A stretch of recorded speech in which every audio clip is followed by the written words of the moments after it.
they're going to then focus that on the retina. And yes, stuff gets turned upside down. So once again, I wonder, are we right side up? I'm just saying. Now, in this area for the optics, we're going to find something termed aqueous humor. It's a fluid. It's going to be in what we refer to as the anterior chamber of the eye. So anything from basically this lens, well, the iris forward is the anterior chamber. From there to the lens, the posterior chamber. In this anterior chamber, we're going to find aqueous humor. This is a fluid, a cirrus, meaning watery fluid. It comes from the ciliary body. So the ciliary body secretes the fluid into the posterior chamber, and then it flows through the anterior. What do you see it do? Does it stay or does it leave? I think it leaves. It leaves. This is a fluid that gets regenerated.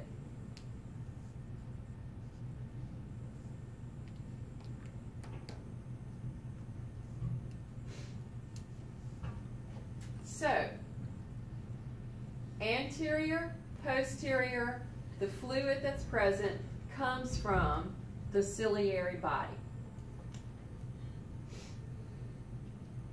The ciliary body has some little ciliary muscles that hold the processes in place.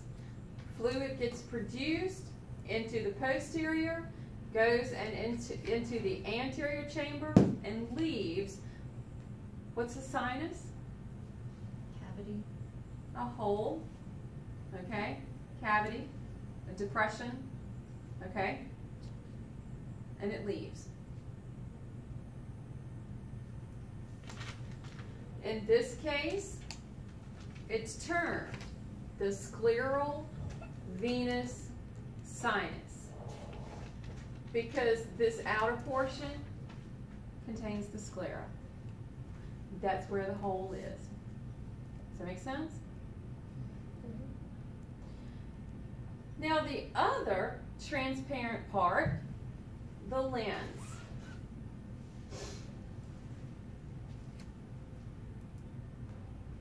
It's going to be this it's really hard, believe it or not. When we dissect the eye, you're going to be amazed at how hard that lens is. Okay? You're going to be able to stick the pointer in it and pick it up. Okay? Now, these are very, very tight fibers compressed together, making up the lens. Now, in this lens, do you see these strings that are present? Okay?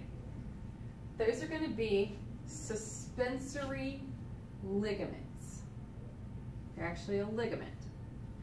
So those are suspensory ligaments, and they're going to hold the lens in place, and they are attached to the ciliary body.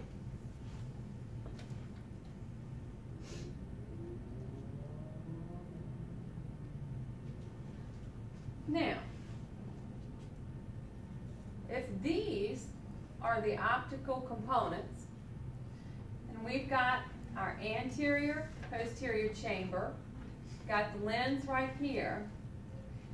Behind the lens, this is going to be our vitreous body. It's going to contain what's termed the vitreous humor. Now, if this was aqueous humor, that told me watery fluid. Vitreous tells me jelly fluid, meaning that this fluid behind the lens of the eye going to the back of the eye here is vitreous humor. And I don't mean like ha-ha funny. It's a jelly-like material, fills that chamber. What you get is what you got. So what you are born with, you don't get any more. But don't eyes get bigger, like as you're growing? Like you don't Yeah, have but full-size eyes. vitreous humor is not going to change. Okay. Yeah.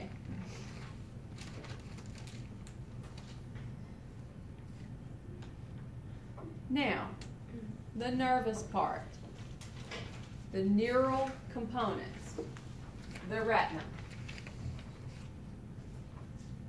Your book is going to go into great detail telling you about the embryonic development and the part of the embryonic development this belongs to.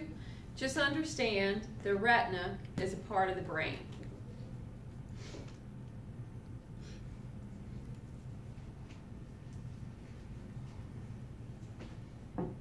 It's a thin, transparent membrane.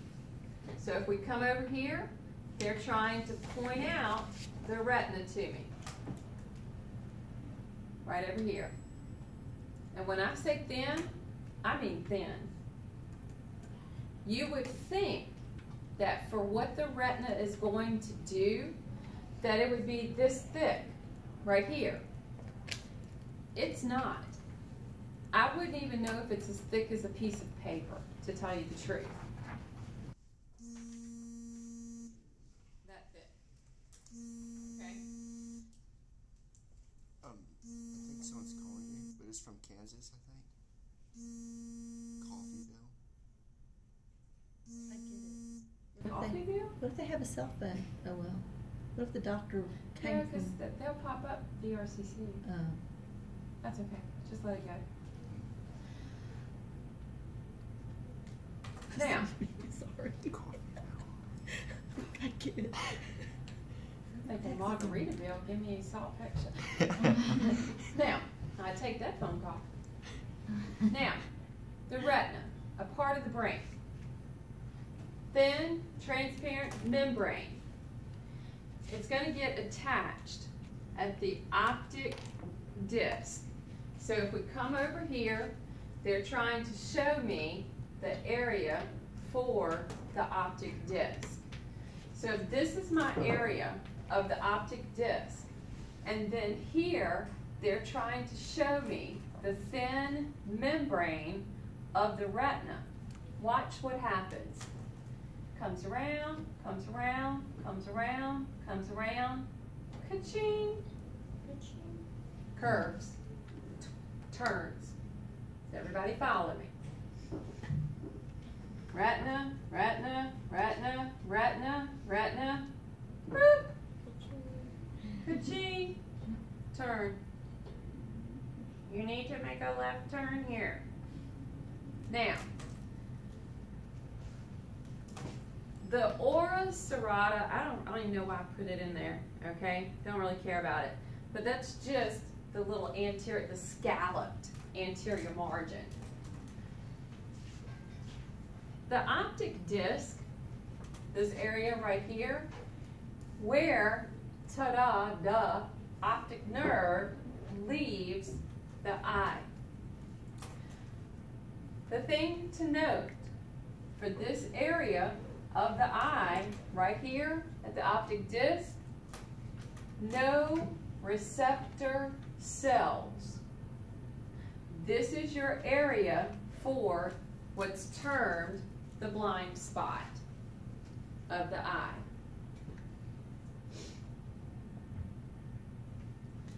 Now, as we follow that membrane going around, membrane,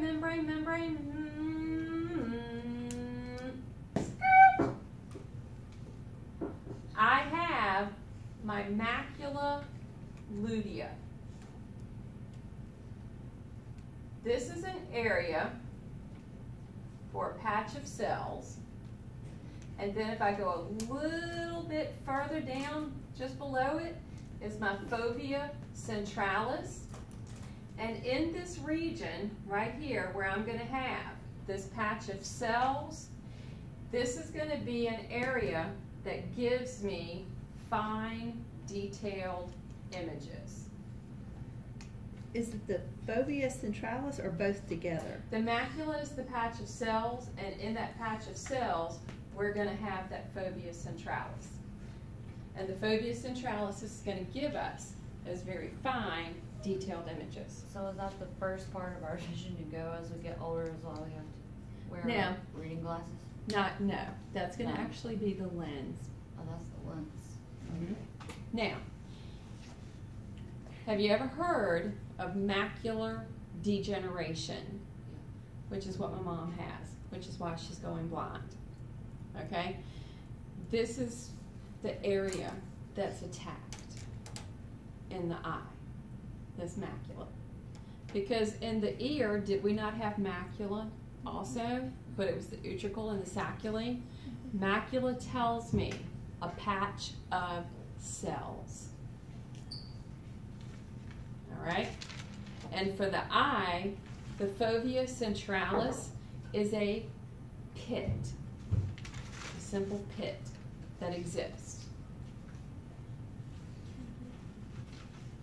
The optic nerve, all of the retinal nerve fibers converge and exit the eye.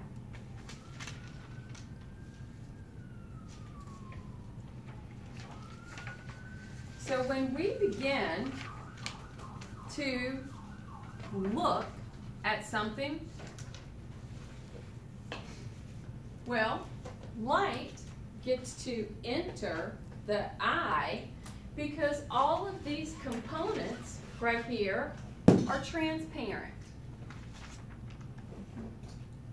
So light gets to enter. Now, when light enters, it hits the retina. Now, the pupil of the eye is going to get controlled by what they call contractile elements. However, we don't control that. The contractile elements that control the pupil, we have our pupillary constrictor or the pupillary dilator. The pupillary constrictor, controlled by the parasympathetic nervous system, or the parasympathetic division of the autonomic nervous system. The dilator is controlled by the sympathetic division.